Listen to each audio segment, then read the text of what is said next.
and we're going to begin our panel on opportunity zones and tax reform in 2025. I'm going to be joined by a few panelists today: Catherine Lyons from the Economic Innovation Group, Jill Homan from Javelin 19 Investments. The stage is ours here for the next half hour or so. I know this has been one of the biggest questions that I have gotten repeatedly over the last several years is, are OZs really going away in 2026? Are they going to be extended?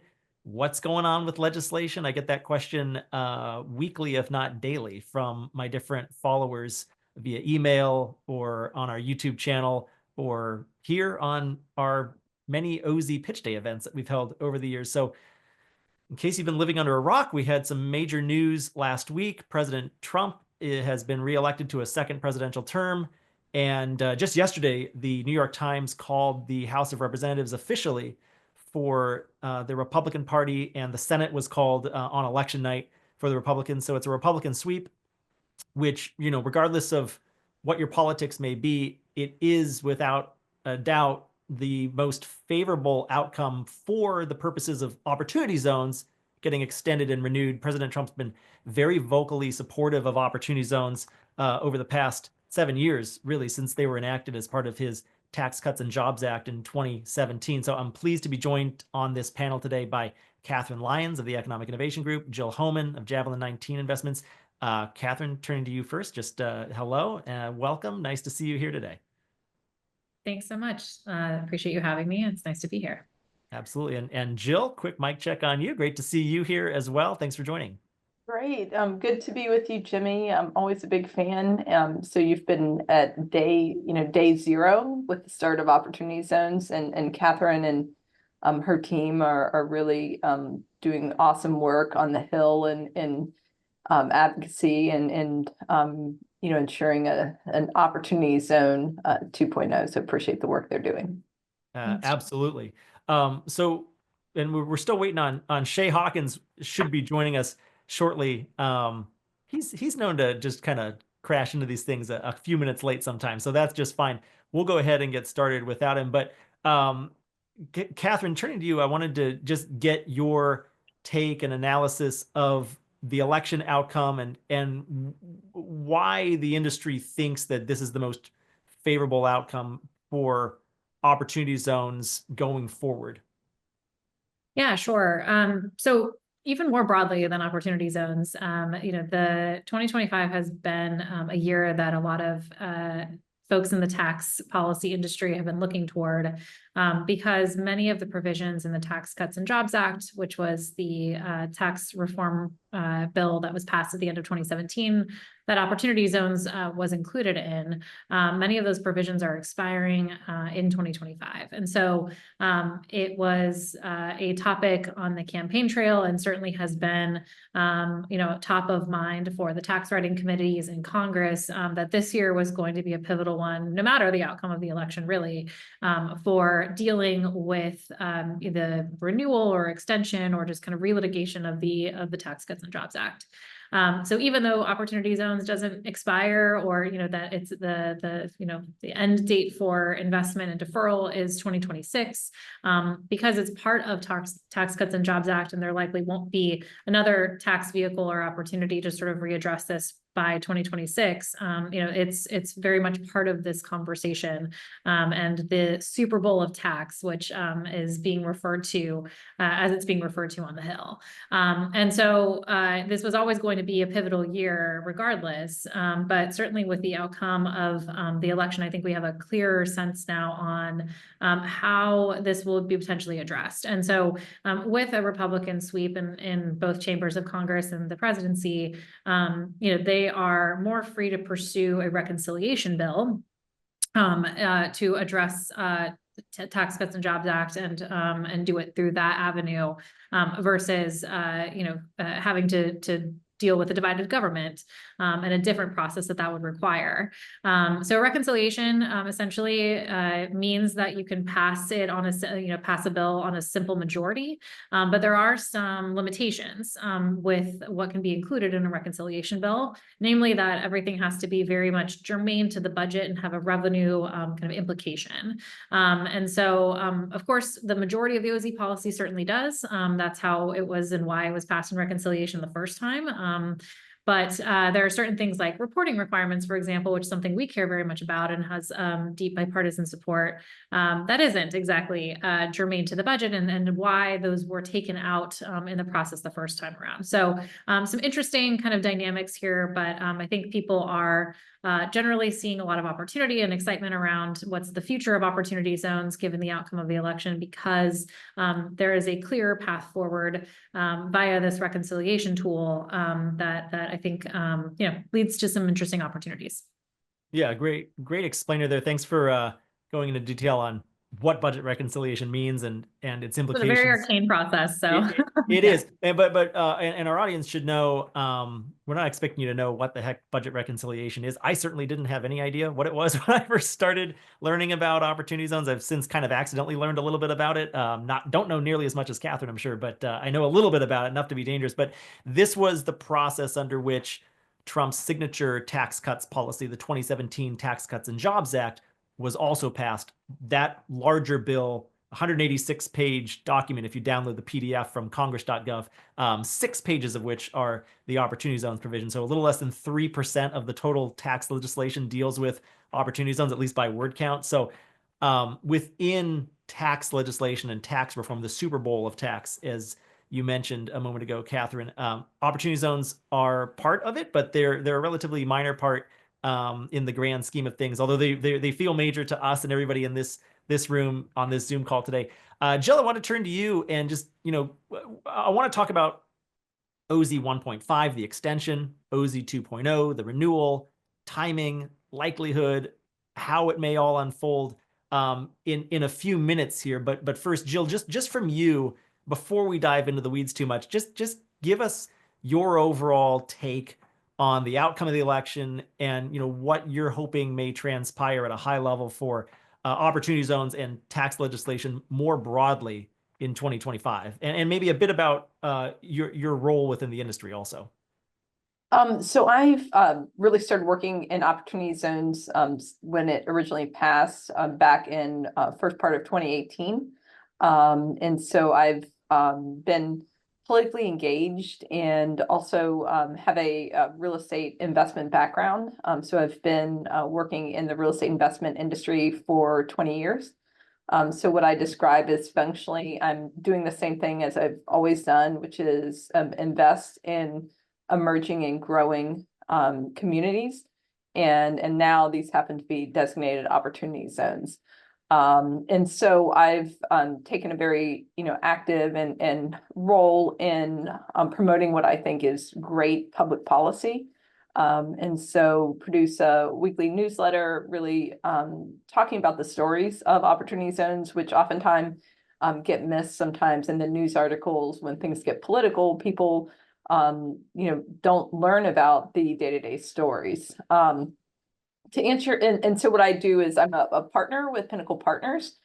We are a $100 million opportunity zone fund, so raised and deployed into 4 projects. I've advised investors and family offices on allocating their money into opportunity zones, working with Pinnacle to raise a build-to-rent fund with our partner Trilogy Investments, and then separately have personally made some investments into opportunity zones as well. So I joke my family gets tired of me talking about opportunity zones. That's why I say OZs sometime. Anyway, so as you mentioned, I did want to comment. So we had 6 pages of legislation. What I'd like to say is it spawned 544 pages of regulations.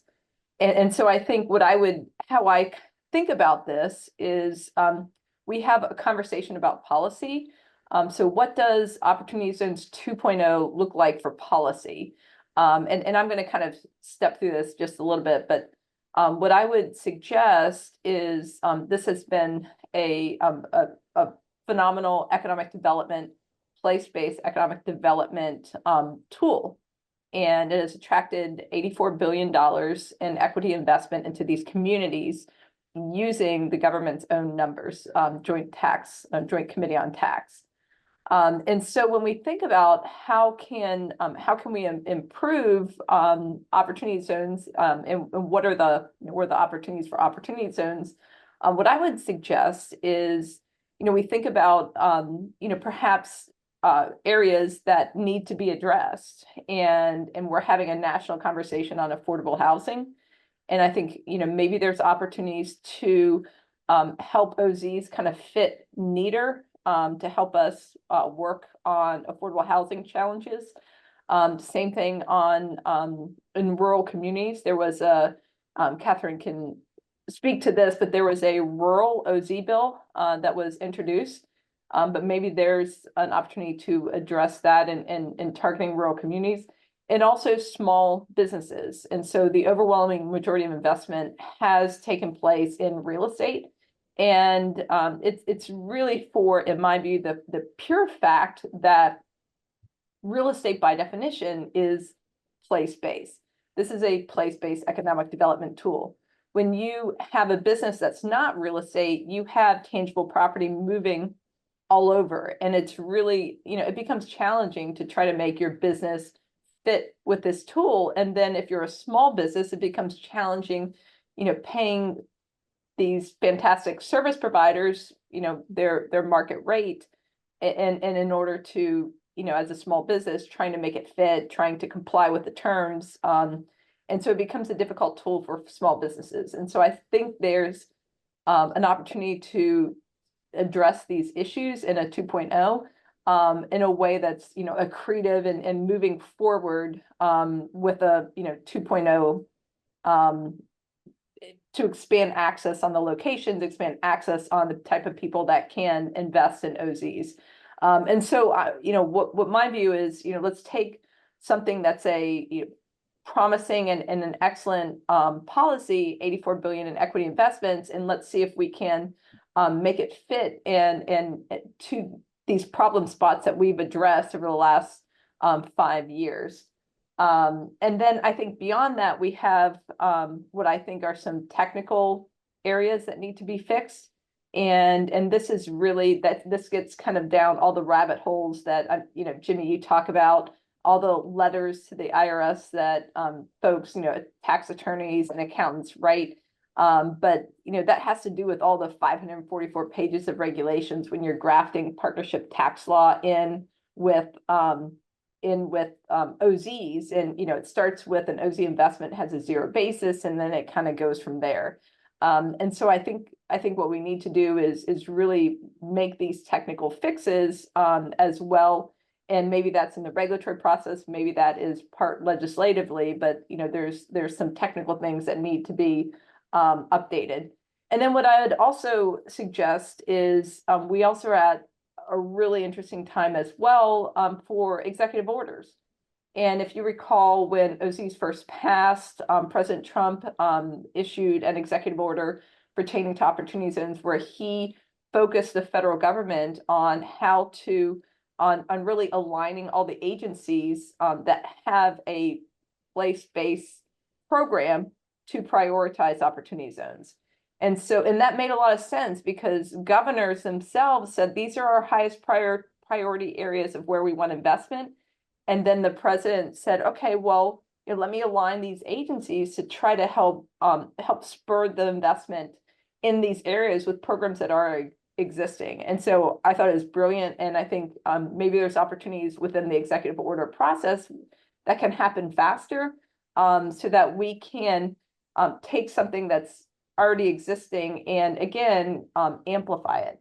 And so as it relates to an extension and a 2.0, I'm not sure the mechanics of it. I know Catherine has a lot of conversations of whether folks might just kind of jump to a 2.0 reform bill rather than, an incremental step on, 1.5. Like does Microsoft issue a 1.5 software update, or do they really want to go straight to like a 2.0 or 3.0?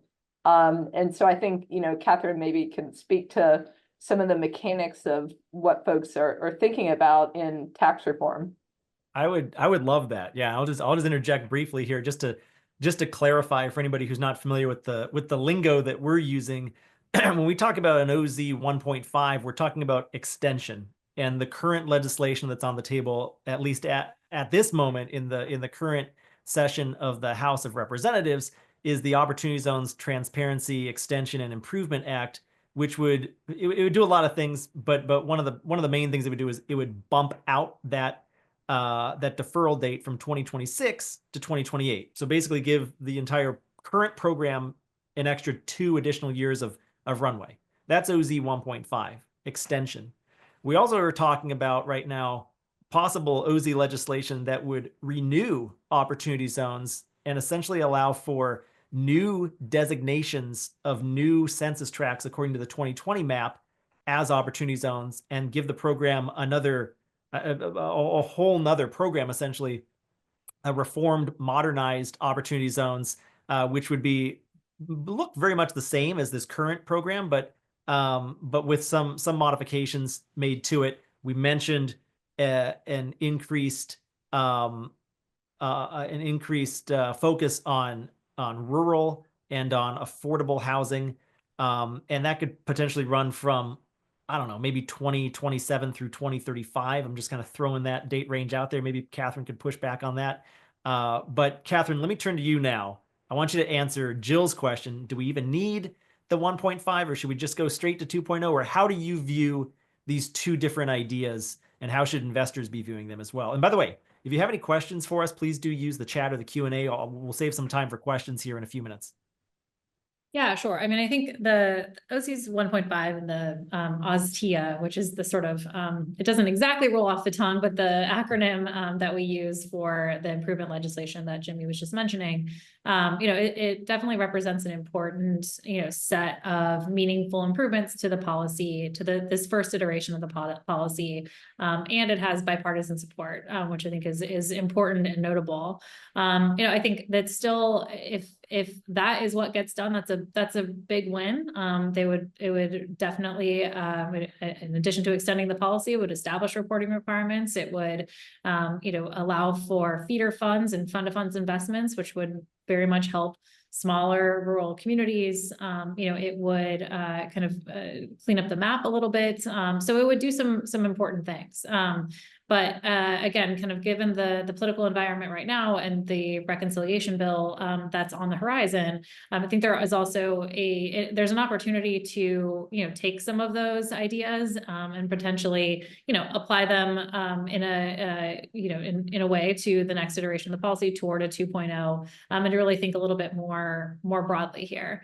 I think the committee still has a lot to figure out. Obviously, it's only been about a week since we had at least some official results, and as you mentioned at the top, like the House was just officially sort of called for the Republicans yesterday. So there's still a lot to be sorted through in terms of what does a reconciliation package potentially look like? What is the scope of that?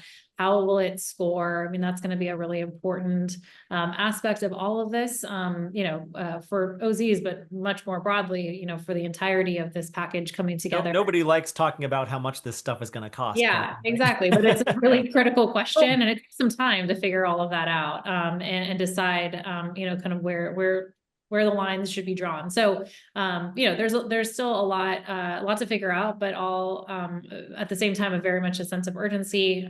There's been, general desire on the House side, at least, to try to accomplish something on reconciliation in the first 100 days, or at least the first half of the year. I think that is a optimistic timeline. I think if you just look at past as precedent, the Tax Cuts and Jobs Act was passed at the end of the first year of President Trump's first term. So really like just a few days before Christmas. So, I think that is at least an example of how this has all worked in the timeline that this was on previously, for the last kind of major tax reconciliation bill. So, we'll see. I mean, no one has a crystal ball, but I think there's a lot to be worked through in terms of the scope and scale, of what's on the table. But I think that to overuse the word a little bit, there's a lot of opportunity, to think a little bit more, beyond some of the confines of the improvement bill. Though again, I think that is a very, very much an important package of reforms, and carrying that bipartisan support as well. If I could just maybe contrast that, Trump touts opportunity zones, and he touted it in 2020 as part of his platinum plan, and he touted its success this cycle. And so I think it's tremendously exciting, both from an investor standpoint, but I think also from the folks who are living in opportunity zones. And there's a Wall Street Journal article that actually, and I think it was with your team's work, Catherine, that really looked at, okay, who was the population that elected President Trump? Right. And low income and middle class formed a big base of who elected the president. And so in some ways, this is, the communities of opportunity zones elected Trump, and he also has an opportunity to serve this community in, with this expansion or with this policy.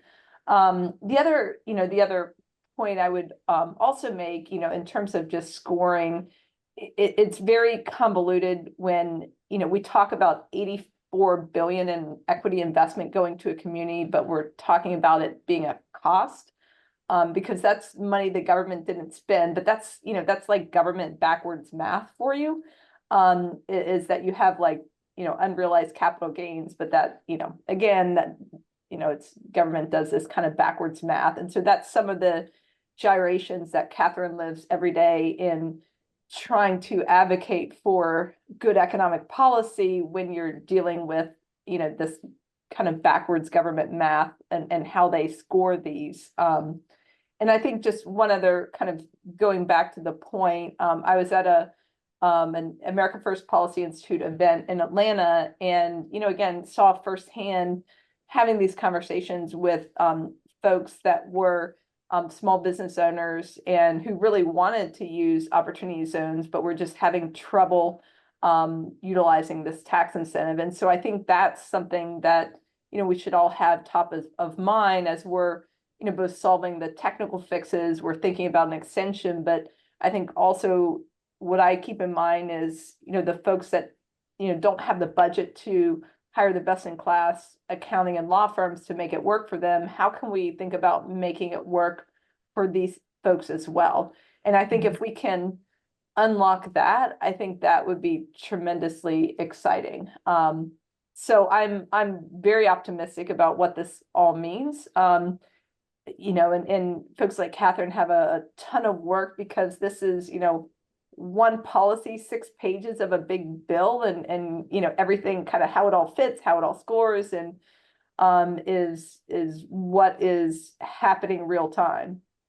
And Catherine's group's going to be instrumental in what this OZ 2.0 might end up really looking like. And Catherine, I think EIG hasn't quite yet officially published their recommended list, but I think that's coming out in the next few weeks here. So I'd love to be able to share that with my group when that's available. In the meantime, though, I do have a couple of resources that I just linked to in the chat. I've linked to my 2025 OZ legislation report, free PDF download, nothing to sign up for. It's just straight to the PDF right there. And then I also just provide a link to that Wall Street Journal article that Jill just referenced in her earlier remarks. Catherine, I don't know if you had something that you wanted to say. Otherwise, I wanted to move into the questions in a moment here.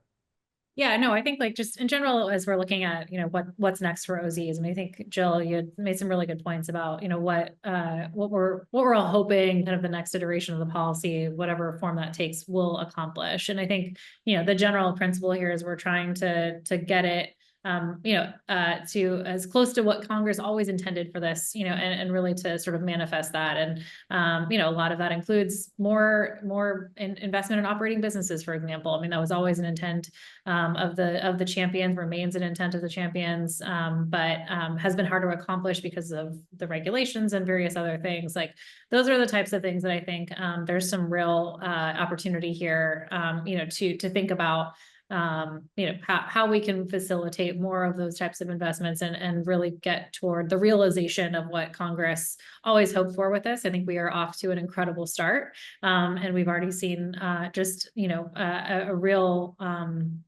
amazing level of investment across geographies and in terms of the sheer dollars invested. But we know that there's a lot more potential. And so that's I think where we can be thinking, in the year ahead. Very good. Well, we've got just about 5 more minutes before our next presentation. So I did want to spend some time seeing if we can address some of the questions in the chat and in the Q&A section here. John actually asked 2 great questions. Let me ask this question of his first. What is the timing of any of this tax reform? Are we talking about first 100 days? Are we talking about end of next year? And then I'll add in a second part to his question. He didn't ask this, but I'm curious. What is the likelihood of tax legislation, major tax legislation, actually being enacted before the end of next year? So timing and likelihood. Catherine, what do you say? Yeah, so I touched on this a little bit earlier. I mean, I think there's the desire on the House side, at least, to have something out in the first 100 days. But I think, again, if you just look at what happened in 2017, the House acted first in the first 6 months or so of that year. But then the reconciliation bill was not passed until the end of the year. That's probably more likely in terms of a timing. But again, very much just prognosticating here. But I think these are major. It's a major piece of legislation. It takes a lot of staff work and a lot of time to work through the process. Even a process that's more expedited, like reconciliation. And so I would say probably more of an end of the year. I mean, that's also aligned with the timing of when a lot of these provisions in the Tax Cuts and Jobs Act expire, which is the end of 2025. So that is a very motivating factor, though, and I think that will hopefully propel momentum for something happening. Again, scope and scale TBD, but something happening by the end of next year, if I had to make an educated guess. And what about a likelihood percentage chance? Just to put you on the spot. I think it's a pretty high percentage chance, just given where we're at with the Republican sweep, and again with these expiring provisions at the end of next year. I mean, I think it's a pretty high probability. So Catherine, would that be a 63.5% chance or a 63.7% chance? Those few percentage points make a difference, Jill, what do you say? Well, what I would suggest is, I think we were quite honestly, in my view, we were at an inflection point with opportunity zones at this election. And I think if Trump was not elected, I think any opportunity zones reforms would have worked to make it look more like a government program. So it would have been, any reforms would have required a lot of horse trading, a lot of hey, we don't want high-end housing. There has to be an affordable housing. I mean, it would have been sliced and diced, and I think it would have been very, very challenging if we didn't have this outcome. And what I would say is, with the outcome we have, it's with President Trump, Republican control of the House and Senate. It's a mandate for his administration. And that has been, with his economic agenda, and a key part of that, when he touts opportunity zones, has to be opportunity zones. I mean, he talks about it. And so, when you read the speeches and you look at how the vote outcome occurred, then to me, it makes me more optimistic about the opportunity for this to happen in the very near term.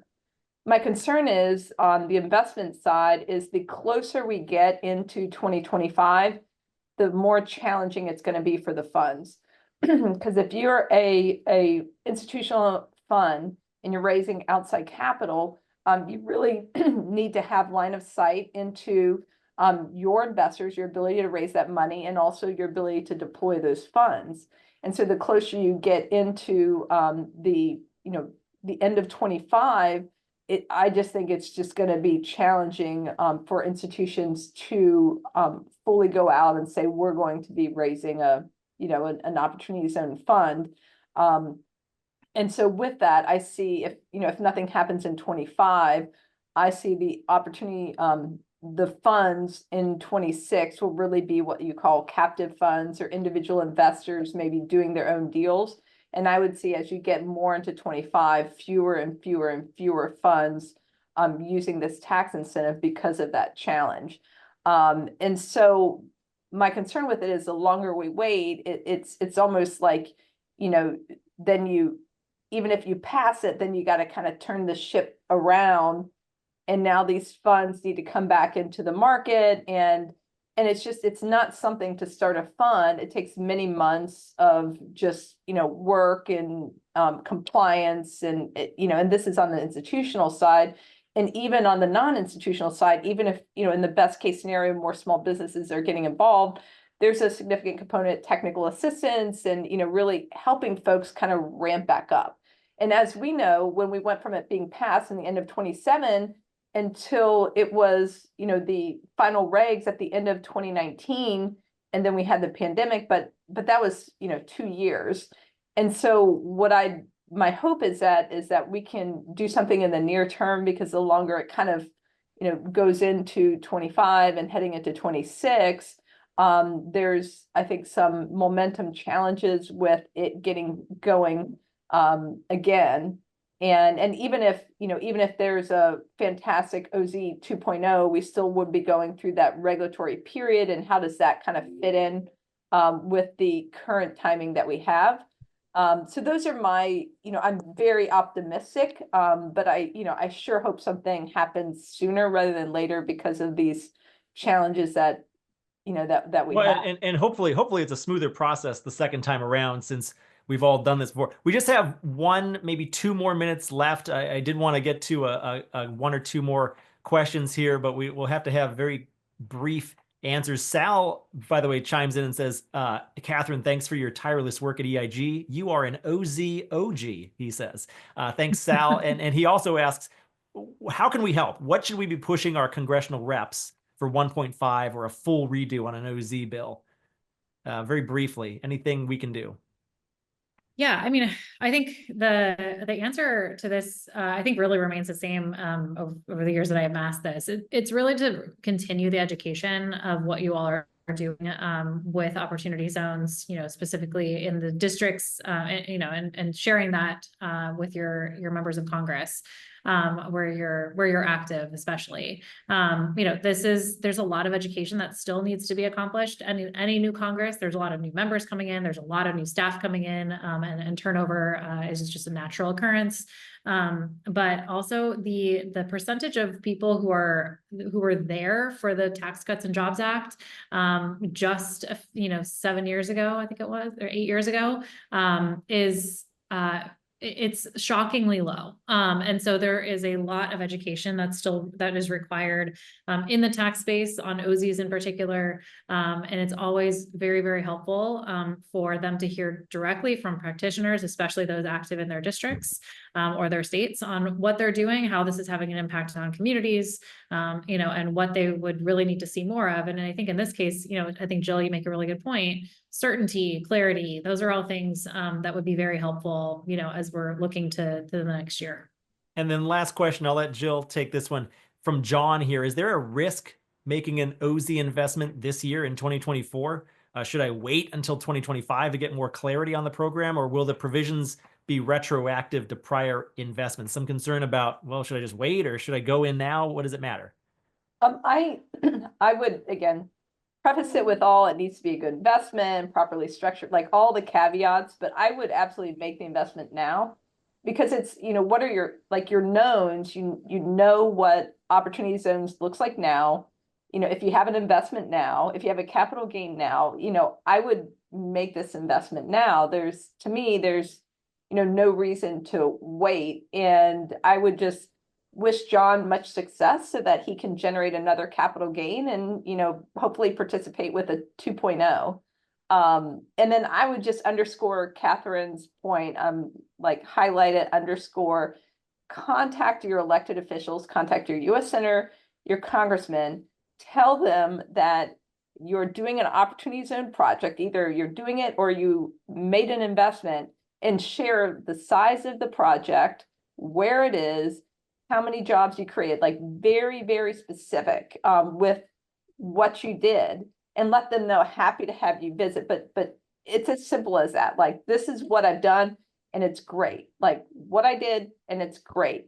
Need you to support this. And again, it's just the more that, it's just like with anything, the more that we can paint a picture and tell the story, just like what I talked about with the newsletter, telling the story of the actual projects that happen on the ground really helps folks like Catherine be able to make these connections, that this isn't just a tax incentive, that it's actually helping bring real money to these communities and create these jobs, such as such and such project. It's a huge community development tool for sure. We are over time and out of time, and I'm sorry I didn't get to everybody's questions, but I'll try to address them in the chat over the next few minutes. I did hear from Shay Hawkins. He got tied up with Representative Mike Kelly's staff today. Rep Mike Kelly, one of the biggest proponents of Opportunity Zones. Shay's doing great work behind the scenes for Opportunity Zones. He wishes he could have made this panel, and he's sorry that he didn't make it. But thank you, Shay, for being out there doing some work for us on Capitol Hill. And maybe he's in Pennsylvania. I'm not sure. But anyways, Catherine Lyons, EIG, Jill Homan, Javelin 19 Investments. Ladies, thank you so much for being here today with me. Really appreciate your time and your insights. Thanks for having me. Thanks, Jimmy. Thanks, Catherine.